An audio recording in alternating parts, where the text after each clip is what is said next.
Bandara Moskow lumpuh. Drone-drone Ukraina kembali menghantam jantung Rusia.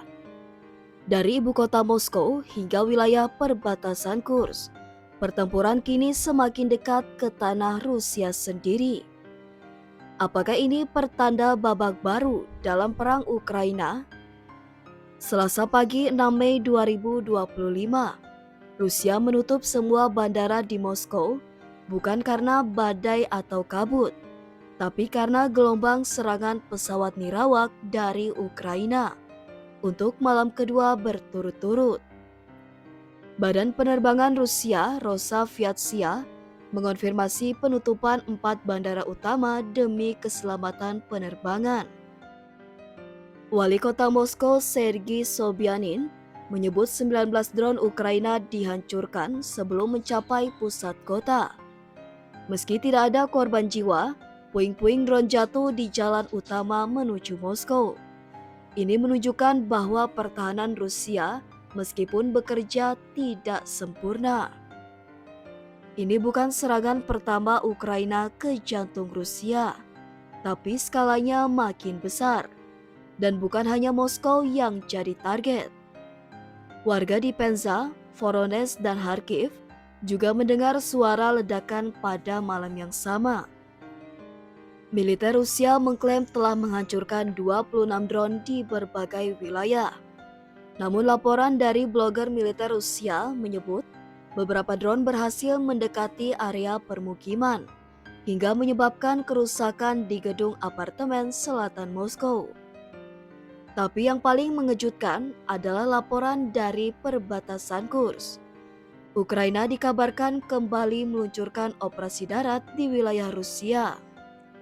Menurut laporan Ukraina, mereka menyerang unit komando drone Rusia di dekat desa Tyotkino, hanya beberapa kilometer dari perbatasan. Bahkan Rusia mengakui gardu listrik di kota Rilsk rusak, membuat 2 transformator lumpuh dan melukai 2 remaja.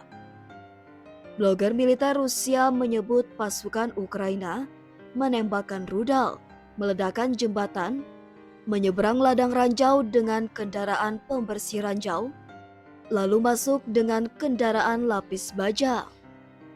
Pertempuran sengit dikabarkan terjadi sepanjang malam dan pagi di perbatasan.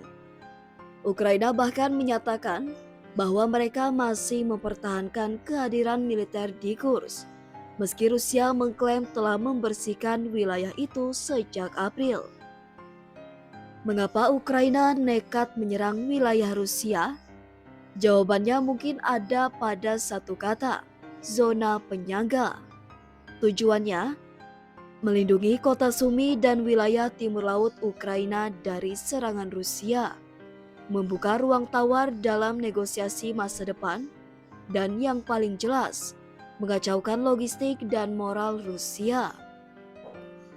Kiev sadar mereka kalah dalam jumlah senjata dan personil. Tapi perang gerilya dan operasi kejutan adalah keunggulan mereka. Menyerang ke dalam Rusia juga membuat Kremlin terlihat rentan di mata dunia. Rusia sedang menghadapi dilema besar. Jika mereka memperkuat pertahanan dalam negeri, front Ukraina bisa melemah.